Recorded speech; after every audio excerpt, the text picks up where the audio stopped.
Hello and welcome in to another edition of Musings from the Mountains. I am your host, Keenan Cummings, managing editor at WVSports.com.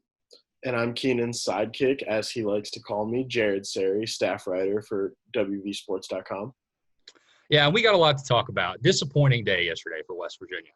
27-13. Game was probably closer than that when you really look at it, but didn't feel like it at all. I would venture to say, since Neil Brown has been here, that's probably the most frustrated I've seen him in a post-game situation. And I think he could see what many of us at home could see, that game was there for the taking, and West Virginia could not get out of its own way. Yeah, definitely. There was just a lot going around for the Mountaineers yesterday. Big run game effort from Oklahoma State.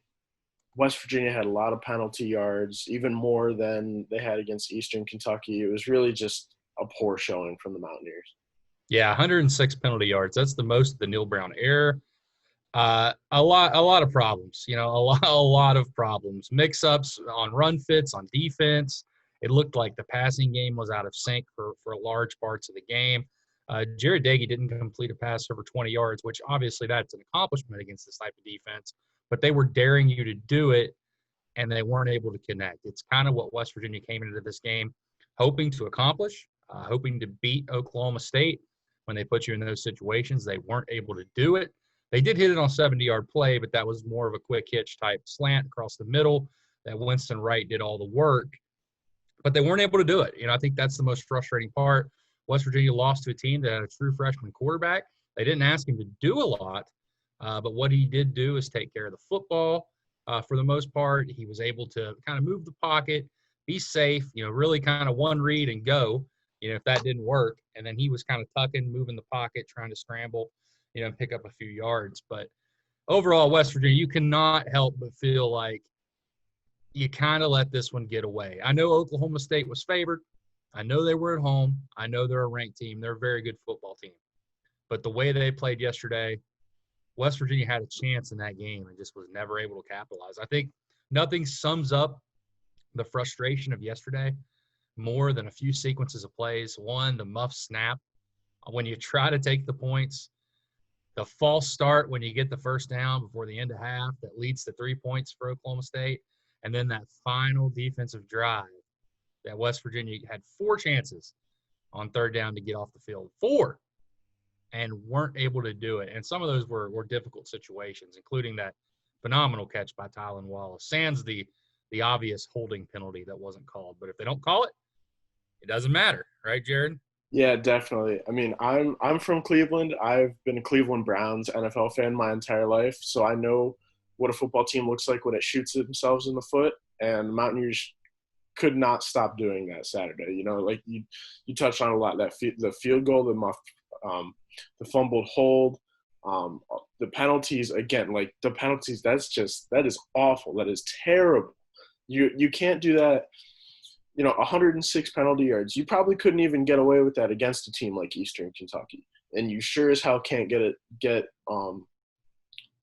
what's the word? I just said it. You can't do that against a team like Oklahoma State, a team that's at the top of the Big 12 conference. The only saving grace is, this is game 2. So will it hurt them in the long run? It's still too early to see, but they've still got, 8 games to figure it out? Yeah, I think that, the term measuring stick was used a lot this week. And West Virginia came up short. There's no doubt about it. I think red zone were a lot of the same issues you saw last year. West Virginia was able to move the football, but when it got into where it mattered, could not. Had to settle for 2 field goals. You kept feeling like, if West Virginia kicks 5 more field goals, they have a chance to win this game, because they could not get the ball in the end zone. That's a testament to Oklahoma State's defense.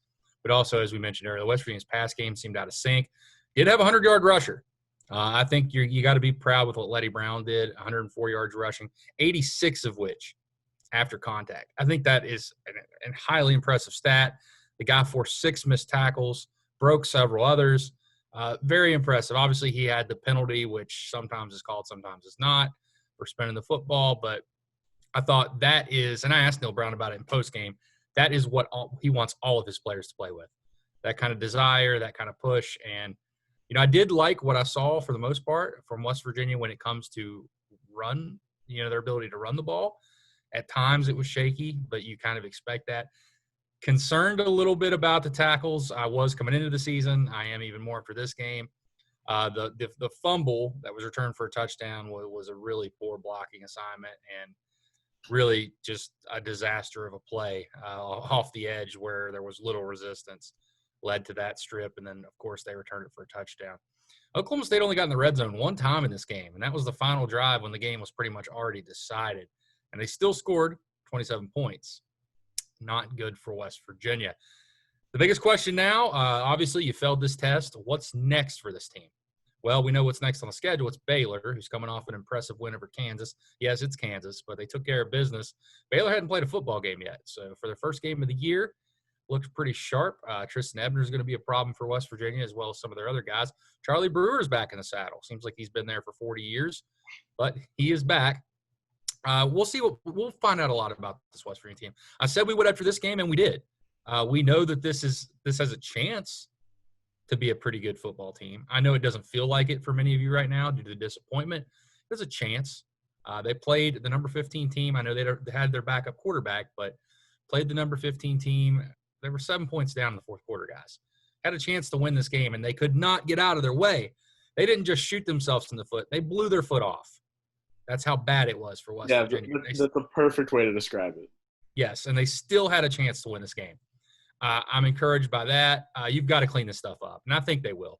Neil Brown's shown in his short tenure here that when there is an issue, it becomes the focus. If he can't fix it in year one, he damn sure is well going to try to fix it in year two, as you've seen in the run game.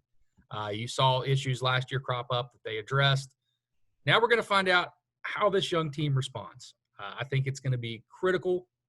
I don't want to label any game as a must-win or a season-defining type game, but I think West Virginia, how they come out against Baylor will be telling for what we could see, moving forward for the next several weeks. Is this team going to hang their head? Is this team going to rebound? I don't know. It's a young team. Things happen. They obviously are coming off a 5-7 season last year. You have to learn how to win. You have to learn how to make routine plays. Neil Brown mentioned that. That's something they're not doing right now. So we'll find out. But thank you. It's definitely real quick, not to cut you off, but it is this Baylor game. We'll preview it in the coming days with another one of these episodes. But you said there are no must-win games this early on, but I would say that this game is critical just because they've got the Mountaineers have somewhat of a weaker schedule heading in, over the next couple weeks, and so. If you're the Mountaineers and you string together a couple wins, that really helps momentum going up against a team like Oklahoma or Texas, down the road in the season. Ultimately though, Texas did almost lose to Texas Tech yesterday, and Oklahoma did lose to Kansas State yesterday. So we really don't know what the Big 12 will shape up to look like. For all we know, Baylor could be the number one team. Kansas could surprise some people. Who knows? But it's definitely early on. Mountaineers, if they want to have a good season, they really got to start setting a foundation here. I'm going to go ahead and say Kansas will not have a surprise season, but I do think that, the Big 12 is the Wild West. They might be the only conference wishing they weren't playing football right now by the time this is all settled. They can't get out of their own way, similar to West Virginia. See, it's rubbing off on me. I even had a false start trying to sign off before this was over. But thank you for tuning in again. We'll have a lot more this week, some diving into Baylor, what they do, what they don't do, and a lot more fun. So stay tuned to the board. I do want to remind you, we have a great promo going right now. You get 60 days free. Free, who doesn't like free? 60 days free or half off a year subscription. I recommend you check that out. We got links on the site, put the link in the YouTube description as well. But thank you for tuning in again. This has been another edition of Musings for the Mountains.